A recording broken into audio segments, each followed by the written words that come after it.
महाराष्ट्रातील प्रत्येक बातमी सर्वात पहिल्यांदा तुमच्या मोबाईलवर पोहोचण्यासाठी द महाराष्ट्र न्यूज चॅनलला सबस्क्राईब करा.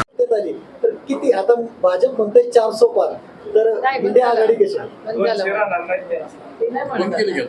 बंद केलं तरी मला असं वाटतं महाराष्ट्रात 60-40 होईल. 60% सीट्स आम्हाला मिळतील, 35-40% त्यांना मिळतील, एवढं नक्की होतं महाराष्ट्रात. आणि देशामध्ये म्हणजे हे म्हणताय तसं वातावरण दिसतंय, असं साधारण जो रिस्पॉन्स तो मिळतोय, ज्या पद्धतीने सगळ्यांच्या सभा होत आहेत आणि खरंच लोक बेरोजगारी, महागाई आणि भ्रष्टाचाराला खरंच त्रस्त.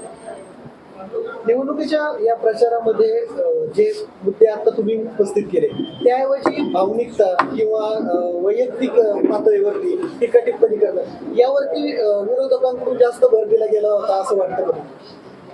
देतात बघा ना, त्यांची भाषणं काढून बघा, त्याच्यावरती कळेल तुम्हाला. नाही बोरमध्ये पैसे वाटत आमदार रोहित पवार त्याचा व्हिडिओ ट्विट केला होता, त्याबद्दल तुम्ही काय सांगता? आम्ही 143 केसेस केलेले आहेत आणि इलेक्शन कमिशनमध्ये 143 कंप्लेंट्स केलेल्या आहेत. आमची अपेक्षा आम्हाला न्याय मिळावा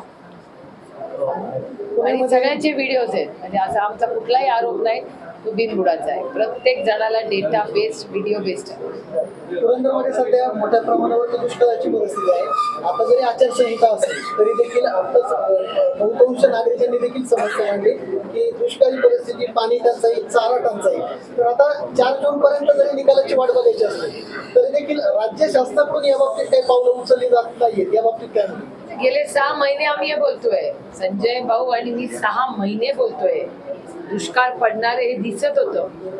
आम्ही पूर्ण इलेक्शनच्या आणि दुष्काळाचा आणि ह्याचा काय संबंध इलेक्शनचा आणि कम्प्लिटली तुम्ही बघताय अतिशय असंवेदनशील हे सरकार आहे.